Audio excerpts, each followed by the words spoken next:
Okay, sabi ni Jaime Sibanel, tambalos na Erisara Piato, sumihingi agad ng GCash, ng cash advance sa budget 2026 sa OVP niya para pambayad ng 16 abogado. Ha? Humihingi ng advance?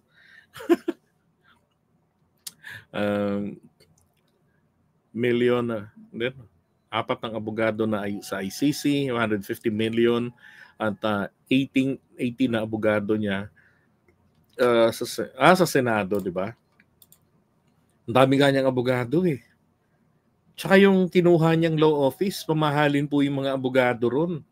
Hindi ho yun yung apat doon, sina Monsayak, yung dalawang spokesperson niya noon. Yun? Mga naging spokesperson niya, ganun. Mga libre yung apat na yun. Nakakaawa nga yung apat na yun eh. Sabi ni Flavelin. Sir JDB, alam mo ba, hindi ko po alam kung magkano yung acceptance fee, pero doon po sa abogadong di kuliling, hindi may kuliling sa utak, no? Di kuliling, ibig sabihin, medyo hindi naman kilala. Nako, 200,000 po. Bakit ko nalaman? Kakatanggap ko lang ng bayad eh. Ay. 200,000 po. Mababa pa ho yun ha. Acceptance fee lamang yan. So, wala pa doon. Hindi pa natin pinag-uusapan yung per appearance, representation, retention fees, yung walang hearing, nakatenga. Halimbawa, nag-issue ng TRO ng Korte Suprema. Diba? Dahil official na po silang hired, hanggang nakatenga yan, pabayaran po nila yan.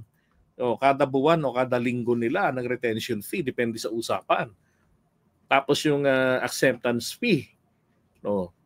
Paano yun? Sikat na yung Narvasa law firm.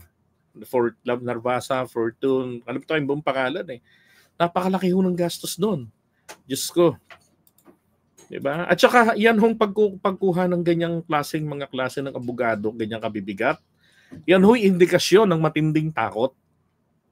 Dahil kung wala kang ginawa, nako, edi mag-Alamarco senior ka, di ba? Na I'll defend myself. Ganon. Di ba? Abogada naman si Sara. Si Apulakay nga noon eh. Kasong pagpatay pa nga ang kaso niya eh. Nakakulong siya doon, nagre-review. Di ba? Hindi pa siya abogado noon. Ipinagtanggol niya sarili niya noon. Graduate lang siya. Pero hindi pa siya nagbabar. Pero pinagtanggol niya sarili niya. Nagtipid, talagang Ilocano, makunat. Diba? Pero si Sara, talagang lustay. Diba? Ang daming abogado, grabe, mga bigatin pa. Nako, so sabihin na lang natin, kalahating milyon ang acceptance fee. O baka hindi lang, baka 2 milyon yan eh. Diba? Grabe yan, laking gastos yan. Ang tanong, saan galing ang pera? Malabo naman na yung mga yon ay pro bono.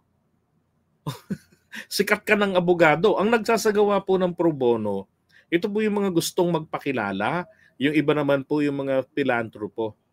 Yung tumutulong ng libreng legal services para doon sa mga walang kakayanan na magbayad. Diba? Ano yun? 20 million? Naku, grabe. Diba? Saan galing yung pera? Sabi kasi ho ni Digong dati, na isang poste daw walang nadagdag sa bahay niya. Kasi mahirap lang, walang pera. Diba? Pero they can raise up to 2 billion. Sabi ni TPL3. Si Sara, yung tipo ng abogado, either tamad o hindi talaga marunong dumipensa sa sarili niya. Kaya kailangan pa niya ibang abogado magdepensa sa kanya. That's right, di ba? Grabe. May sagot naman pala kung saan galing eh. Saan pa? Hindi sa China. Ay, kala ko po sa confidential fund. Kasi ang liit na